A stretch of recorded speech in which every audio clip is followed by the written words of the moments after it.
The instrumental that was playing during that time of reflection comes from a song called "It Is Well With My Soul." And you might be thinking, "It is well? What a weird song to play during a time of grieving." But let me tell you about the man who wrote that song. His name is Horatio Spafford. Horatio lived in Chicago about 150 years ago in the late 1800s. He had seemingly everything one could ask for. He was a prominent lawyer and businessman. He was heavily invested in real estate, which was booming in Chicago. And he was happily married. He was a proud father of their son and 4 daughters. He was also very well known for his help in the community of Chicago. He was involved in the abolition of slavery.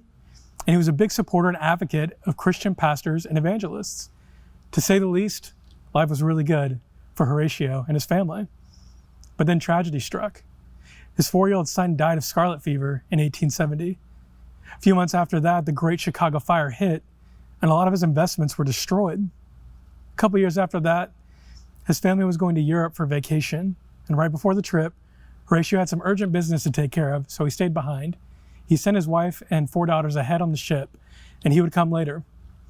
But after a few days, he received a message from his wife that began with these words, "Saved alone, what shall I do?" He learned the news. The ship his family was on had collided with another ship. The ship went under and his 4 daughters drowned. The only thing he needed to do at that point was to get on the next ship to be with his wife. The ship set sail, and Horatio had time to reflect on the horrific last 2 years. As the ship continued on the journey, the captain let him know when they reached the spot where this family ship had gone down weeks prior.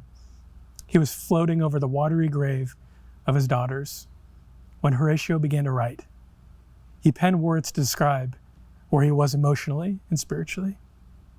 "When peace like a river attendeth my way, when sorrows like sea billows roll, whatever my lot, thou hast taught me to say, it is well with my soul." I can't imagine going through what Horatio went through. To have financial disaster like that would be horrible, but to lose loved ones, his children like that, how do you make it through that? It makes me wonder what was going through his mind that got him to the point where he began writing, "It is well with my soul." Spafford understood something that can be really difficult to grasp. He knew that in the midst of his pain, his loss, and his hurt, that Jesus was with him. He believed that when we have Jesus, we have everything we'll ever need for anything we could ever go through. That doesn't mean that nothing is going to go wrong. It doesn't mean that everything is going to be smooth and perfect and kumbaya. It just means that hope and faith in Jesus gives us the strength to get through it, no matter how difficult it may be. And this doesn't minimize the pain and the grief we experience. It doesn't invalidate the loss and the hurt that we go through. As a matter of fact, there's another story I want to share. It's from the Bible, and it can be found in the book of John. And if you're not familiar with any of this, the book of John is categorized as a gospel. The gospel simply means good news, and John's book is good news because it's all about Jesus. In the 11th chapter of John, we read about these really good friends of Jesus. And they were siblings, and their name were Mary, Martha, and Lazarus. Now, Lazarus was really sick. So Mary and Martha sent a message to Jesus. Jesus was far away on a journey, and the message said, "Lazarus, your dear friend whom you love, is sick." So Jesus gets this message and says the sickness isn't fatal. So he and some of his followers that are with him, they wait for a couple days. And as those couple days goes by, Jesus then says, "Lazarus has fallen asleep." Everyone else was confused, and then Jesus very frankly says, "Lazarus has died." And he tells them, "We must go to him so that you may believe."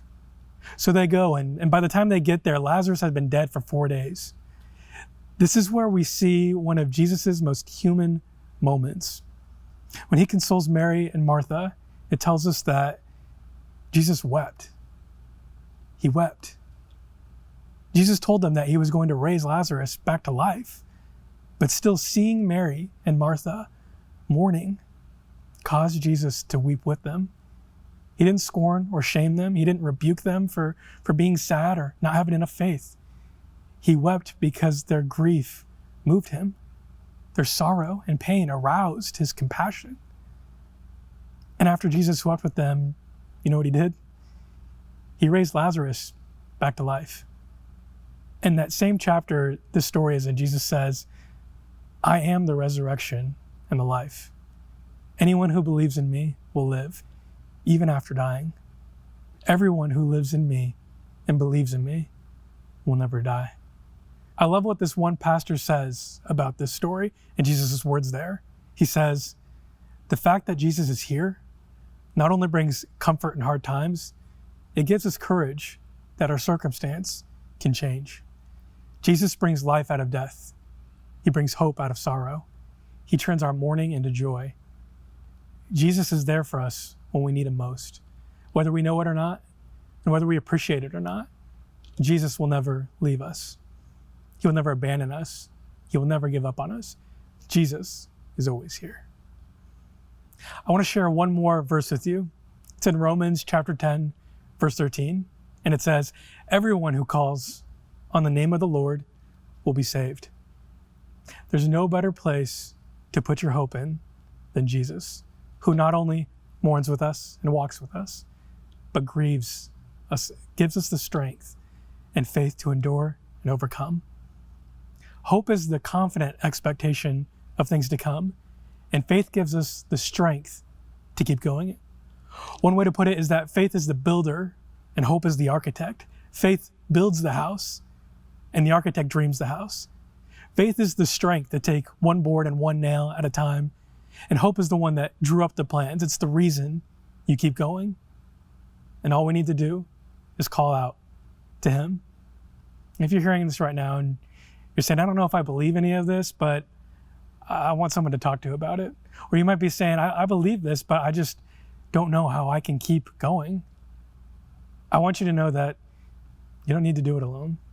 If you need prayer, we can pray with you. If you need someone to talk to, we can listen. If you need a community of people to be with, we have people that are here for you. And we want to share some resources that are available to you now.